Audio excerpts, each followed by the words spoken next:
And here we have the CLEARink display right here, the IDTechEx, where you just won another award. So hello, so who are you? My name is Joel Pollack. I'm an independent director on the board of directors for CLEARink. And who are you? My name is Robert Fleming. I'm the CTO of CLEARink Displays. And so at the SID Display Week a few months ago, you won the Best in Show, and that's the display conference for the whole world. It's the premier conference for displays internationally. And the best experts in the world looked at all of the entries and chose our display for Display of the Year. So it was quite an honor, and we're still working really hard to make it a realization to commercialize this, but we now have demonstrated something. And this is as you were saying before in your when you got the award, you're saying that this has been a dream for, are you saying for 50 forever? years. 50 years. My very first job in displays, you can see from my white hair, my very first job in displays, my manager, when I asked him what a perfect display was, he grabbed a sheet of paper. He said, make it like this. And while we have realized many dreams in the industry, such as the TV that hangs on the wall, we have yet to make something that's truly like paper. But I believe now we're finally on the verge of making something that's not only like paper, but can do video and do a color as well. And this is still one of the early prototypes, right? Oh yeah, there's some childhood disease here. There's a fewer colors than there will be, right? Yes, that's true. We will have higher resolution. There will be more color. There's quite a few things that we're bringing to the next version that will come from our manufacturing partner. And that will happen by the top of next year. So that's when it gets mass produced, then all the processes get optimized and stuff like that, right? We have a lot still to optimize. The R&D team, the engineering team are working very diligently to figure out all the rest of the details to bring it to a product. This is a very challenging time for us, but I'm extremely optimistic. The team is very talented and very capable. And they've done so much to bring this technology along to where it is today. So you were mentioning that you were working in the display industry for a long time, right? And yes. And the goal was to reach paper. So what did you then go out and do at that point? What were you doing back then? Well, so we've done many things in the industry. Certainly there was a near-term goal to make things like a large area active matrix display for a TV to hang on the wall. People didn't believe that was possible. People didn't believe we would make flat panel displays that would replace CRTs. Now we can barely remember what a CRT was. Were you involved in those too? Oh yes, I've been at it a long time. I started in it about the time when it was still dirt, okay? You know, I go way back about 100 years on this. No, I've been in the display industry now nearly 50 years. LCD? I worked on LCDs when they didn't yet work at room temperature. And we've been trying. So they were working in what? In extra heat or extra cold? Oh, that you had to warm them up to work when I started. But now we take it for granted displays. However, we don't take for granted reflective displays, paper-like displays. This is the technology we need to do to make e-school books, to make wearables, to make digital still cameras. Are you able to switch it over to the text mode, or it's just a loop, right? Yeah, this is just a loop. This is a loop on this display. But so it can show text and video. Right, so this is an electrophoretic display.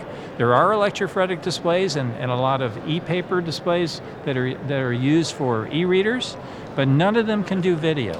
And none of them can do video color. This is really quite an improvement over what's been done. So do you promise, are you confident that this is going to be the dream of the paper color animated video paper? This is when I look at what the newspaper that Harry Potter had it was closest to this. And you had that in the Harry Potter movie? Oh yeah, I'm saying the Harry Potter movie, they had a dream that someday you would have a newspaper that showed color video. Well, if you wish to realize it, we are closer to having that technology than anything else that's been done to date. So, when you put a display with a polarizer on it, it never looks like paper. So there's no polarizers here? No polarizer here. This is why it looks so much like paper. There's no backlight, no polarizers. No backlight, no polarizers, but there's some tricks, some secrets. What we've really done is we've managed the light in this room with our microstructured optics technology. We take the light in the room, we manage that light and bring it to the eyes of the viewer. So what we call it's called optical gain. So we maximize the light in this room and redirect it to the viewer.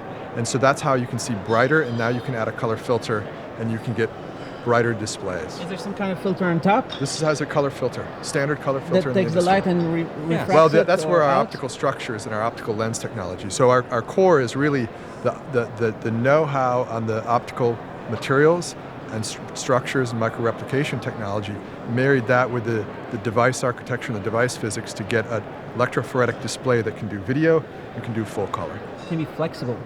Yes, Next. it can.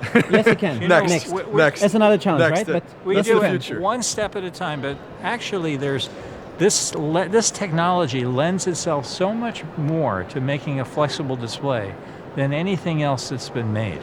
really, Yes. so it's easier than OLED and LCD.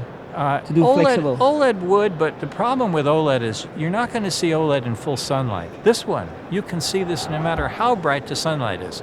We will actually make a front light for this so you can use it in total darkness, but almost every display that's out there washes out in the bright sunlight. This one actually looks better, as you can see here. So it looks better when you go to the healthier place, which is outside. Exactly And now right. stay inside with indoor lighting, right? Exactly Right now right. with some strange spotlights and stuff, And this it's actually better to go outside. This is why the Chinese government is pushing so hard to specify a reflective display for e-textbooks, because they want Chinese youth to go outside more. They're spending too much time inside, reading and studying. And as a result, 90% of Chinese youth are nearsighted.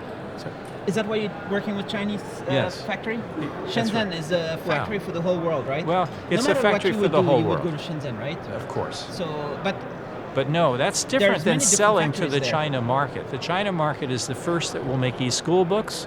Japan and others will follow afterwards. so they're very interested Extraordinarily meetings? interested. Yes. because it's 1.3 billion or people or something. It is a lot of people. There's a lot of students. They see the need for it, and they're going to make the conversion from paper textbooks starting in 2018. So it's a great first target for us, as is wearables. The Kindle is great. It's awesome. Oh, it's wonderful. It's beautiful, right? It's super fantastic. cool. But it's black But, and white. it'd be great to have the Harry Potter, right? You can't do video. You can't do video. Can't do Can't do browsing. color. You can't like do all this touch activity You so can do smoothly. touch. You can yeah, do but you touch. have to wait for things to Right. refresh. But and it flashes, you know. Yeah. It works very well, and it's extraordinarily good for what it does. But what we're trying to do is serve different markets that really need video. is there any chance it can be, let's say, cheaper than e-ink? Well, I can't imagine that it would be, I can't really speak to price at this point because we're not yet into production. There's nothing intrinsically more expensive about what we're doing. Because sometimes I love those e-ink displays. The large ones are beautiful, but the display alone is like $500, and so they sell the devices at $700 or $800. It'd be so cool to have a A4 page that is affordable and that is like Harry Potter. Please understand, You can do it? Well, Before I Yeah. joined joined the board of directors at ClearInk, I was managing display development for Amazon. So I'm really? fully familiar with the Kindle and what it can do. It's an extraordinary display, it's a well-designed front light, and it's exactly what's needed for books. We're going for a different market. Textbooks are quite different. We're going to need to have color, and we're going to need to have moving illustrations. And we're going to need to have scrolling capability that won't exist with today's electrophoretic displays. So what's the frame rate, or is it variable kind of? right now Depends. we're running at 34 frames per second. Why is it 34? It's just the kind of the status of the electronics in driving at the moment and the device architecture. So as the device architecture and electronics improve, we can go faster. So it's early stage technology. We're bringing all the supply chain. We're coming out of the lab into manufacturing now. So everything will improve. And it's get fine if faster and video is better. 30 and you display at 34. That Right. doesn't do an issue. It's fine. We can manage Yeah, it. yeah. And the power consumption. This is a very low power display. Now it's not a bistable display. Bistable displays will probably be the lowest possible power consumption, but compared to any other technology that you can use, this one will be extraordinarily low power.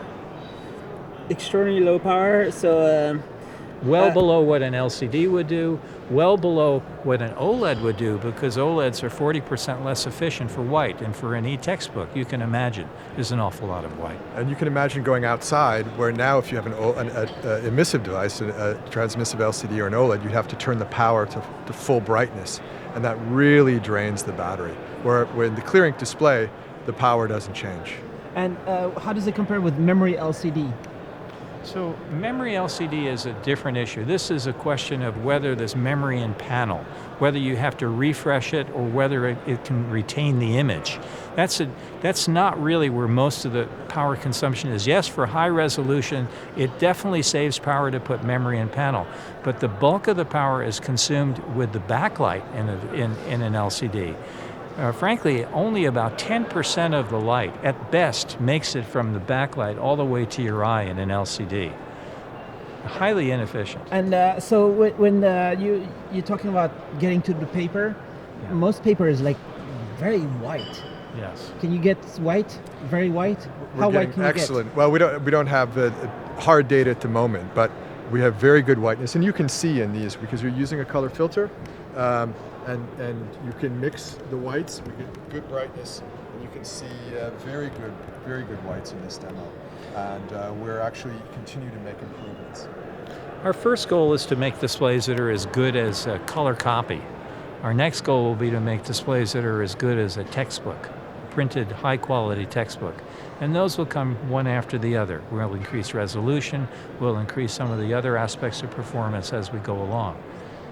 And maybe not flexible, but can it be some kind of unbreakability, so you can have a very thin device, but it's okay if it drops on the floor? Yes. Absolutely. Ruggedized, flexible are all on our technology development roadmap. Lightweight, but we're going into conventional fabs at the moment.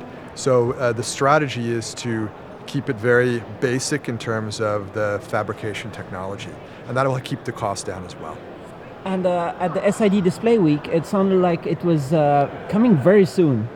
Yeah. And it's still coming very soon? We're scaling up at the moment. You're scaling up? Yes, we're our starting to first scale up production prototypes will happen at the beginning of 2018. Beginning? Yes. It's like 2-3 months from now. Production, we will be getting prototype off the manufacturing line by the beginning of 2018.